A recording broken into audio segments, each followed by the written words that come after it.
Bismillahirrahmanirrahim. Assalamualaikum warahmatullahi wabarakatuh. Perkenalkan, nama saya Bida Nusamsi dengan nomor NIM 2018-210040 dari jurusan Program Hukum Ekonomi Syariah semester 7. Di sini saya akan mempresentasikan tentang aborsi dalam perspektif hukum Islam sebagai salah satu syarat UAS mata kuliah Sosiologi Hukum Islam. Baik, untuk yang pertama di sini saya akan menjelaskan dari latar belakang terlebih dahulu, yaitu aborsi merupakan masalah kesehatan masyarakat karena memberikan dampak negatif kepada ibu. Sebagai diketahui penyebab utama kematian ibu yaitu diakibatkan karena pendarahan dan infeksi. Namun sebenarnya aborsi juga merupakan penyebab kematian ibu. Hanya saja muncul dalam bentuk komplikasi aborsi, sering tidak muncul dalam laporan kematian, tetapi dilaporkan sebagai pendarahan atau spesies. Hal ini terjadi karena hingga saat ini aborsi masih merupakan masalah kontroversial, ilegal, dan dilarang oleh agama, sehingga masyarakat cenderung menyembunyikan kejadian ini. Di lain pihak, aborsi terjadi di masyarakat. Ini terbukti adanya berita yang ditulis dari surat kabar tentang terjadinya aborsi. Definisi menurut Sardikin Gina Putra dari Fakultas Kedokteran Universitas Indonesia menjelaskan bahwa abortus adalah pengakhiran kehamilan atau hasil konsepsi sebelum janin dapat hidup di luar kandungan. Sedangkan menurut Prof. M.A. Hanafiyah, ialah keluarnya isi rahim ibu yang telah mengandung hidup insani sebelum waktunya. Kemudian ilmu kedokteran juga pada pokoknya membedakan aborsi ke dalam dua macam, yaitu ada spontanus abortus atau aborsi spontan, yaitu aborsi yang tidak disengaja, misalnya sang ibu memiliki penyakit bawaan atau terjadinya kecelakaan. Kemudian yang selanjutnya itu ada provocatus abortus, yaitu aborsi yang disengaja. Aborsi semacam ini dibagi menjadi dua, yaitu yang pertama ada abortus atypicalis trepicius, yaitu aborsi yang dilakukan oleh dokter atas dasar indikasi medis. Kemudian yang kedua itu ada abortus provocatus criminalis, ialah aborsi yang dilakukan atas dasar ingin menggugurkan atau menghilangkan kandungan. Kemudian yang selanjutnya itu ada aborsi dalam hukum positif. Aborsi atau abortus menurut hukum pidana yakni kejahatan yang dilakukan atas suatu perbuatan yang mengakibatkan kandungan lahir sebelum waktunya. Pada tindak kejahatan terhadap pengguguran kandungan ini diartikan juga sebagai pembunuhan anak yang berencana, di mana pada pengguguran kandungan harus ada kandungan atau bayi yang kemudian mati. Kemudian dasar-dasar hukum atau pasal-pasal yang mengatur tentang aborsi, yaitu yang pertama ada kejahatan terhadap kesusilaan. Kemudian ada pasal 28 ayat 1, kemudian terdapat dalam pasal pada ayat 2 diancam dengan pidana penjara paling lama 9 bulan atau pidana denda paling banyak 9.000. Barang siapa menawarkan atau memberikan untuk sementara waktu, menyerahkan atau memperhatikan tulisan, gambaran atau benda yang melanggar kesusilaan maupun alat untuk mencegah keguguran. Selanjutnya itu ada aborsi non-therapeuticus dalam perspektif hukum Islam. Bila ditinjau dari segi linguistik, dalam perspektif syara, kata abortus atau aborsi dikenal dengan ungkapan al-ijtihad atau ishat al-hamil, yang berarti menjauhkan, mencegah, atau dengan kata lain mendefinisikan sebagai keluarnya atau gugurnya kandungan dari kandungan ibu sebelum usia mencapai usia 29 minggu. Menurut mayoritas fuqaha, melakukan aborsi bagi janin yang sudah berusia 120 hari hukumnya haram, sedangkan usia sebelum 120 hari hukumnya terjadinya khilafiyah. Ada yang berpendapat boleh, makruh, dan haram. Alasan yang mengharamkan usia 120 hari dan membolehkannya sebelum 120 hari adalah hadis yang diriwayatkan oleh Muslim dan Ibnu Mas'ud yang menyatakan tentang penciptaan janin dari nutfah ke alaqah dan mudghah dan sampai ditiupkan ruh pada usia 40 hari atau sekitar 4 bulan.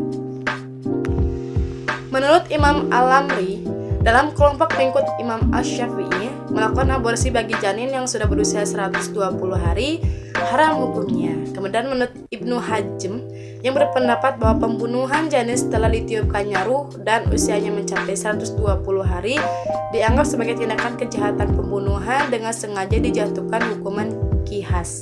Kemudian menurut Ibnu Qudamah berpendapat bahwa jika terjadi janin itu mati akibat dari suatu pemukulan pada perut ibu, maka pelakunya diberikan ganjaran berupa kafarat di samping diat dan gurah.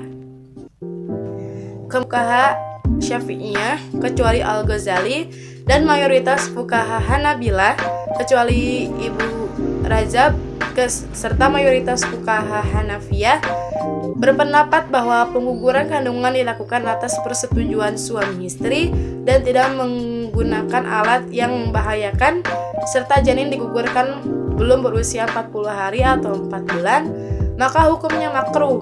Alasan dari mazhab Hanafi adalah karena janin belum berbentuk. Resiko aborsi bagi wanita telah dijelaskan sebelumnya bahwa aborsi memiliki risiko yang tinggi terhadap kesehatan dan keselamatan bagi seorang wanita, bahkan bisa beresiko fatal berupa kematian.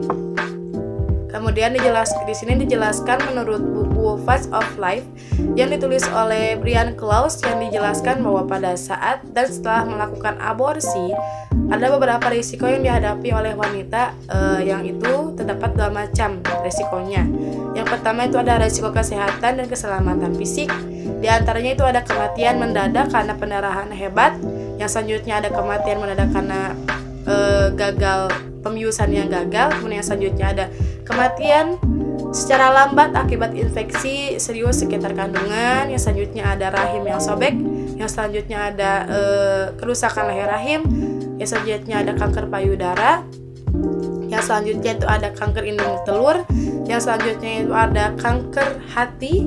Yang selanjutnya itu ada kelainan dan plasenta dan lain sebagainya. Untuk selanjutnya itu risiko gangguan psikologis dan kejiwaan. Telah dijelaskan dalam Psychological Reaction Report After Abortion diterbitkan oleh The Post-Abortion Review pada tahun 1994.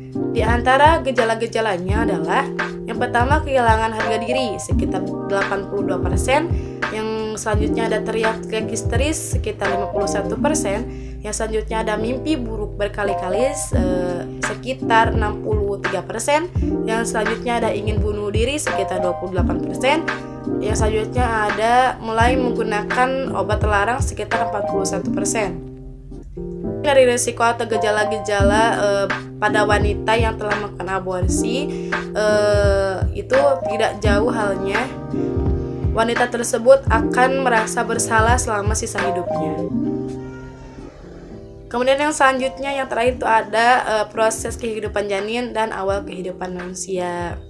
Telah dijelaskan dalam surat Al-Hajj ayat 5, kemudian dijelaskan pula dalam surat Al-Mu'minun ayat 12-14. Dari ayat-ayat tersebut, secara rinci Allah Subhanahu wa Ta'ala menjelaskan penciptaan manusia dan perkembangan janin. Ayat-ayat tersebut menjelaskan bahwa pada awal kejadiannya manusia diciptakan dari tanah. Selanjutnya anak cucu Adam diciptakan dari nutfah atau air mani yang mengandung beribu-ribu sperma yang tidak bisa dilihat oleh mata telanjang. Setelah salah satu sel itu bertemu dengan ovum lalu menyatu dan bergantung pada dinding rahim, selang beberapa waktu nutfah atau air mani tersebut berubah menjadi alaqah atau segumpal darah. Selanjutnya ia akan menjadi mudghah atau segumpal daging. Kemudian Allah menciptakan tulang berulang dan dari mudghah itu dan membungkusnya dengan daging. Selang beberapa hari ia akan menjadi makhluk yang berbentuk indah. Menurut hadis riwayat Bukhari dan Muslim dari Abdullah bin Mas'ud menjelaskan bahwa sesungguhnya kamu berada di rahim ibumu selama 40 hari sebagai nutfah, kemudian menjadi alaqah selama masa yang sama, lalu menjadi mudghah pada masa yang sama pula. Lalu Allah mengutus seorang malaikat dan meniupkan ruh ke dalam tubuhnya. Malaikat itu kemudian diperintahkan menulis 4 kalimat. Lalu malaikat itu menulis rezekinya azalnya, amalnya, kebahagiaan, dan kesengsaraannya. Kemudian selanjutnya yang kedua itu ada hadis riwayat Muslim dan Huzaifah bin Asid menjelaskan bahwa jika nutfah melewati 42 malam, maka Tuhan mengutus malaikat untuk membentuk rupa, pendengaran, penglihatan, kulit, daging, dan tulangnya.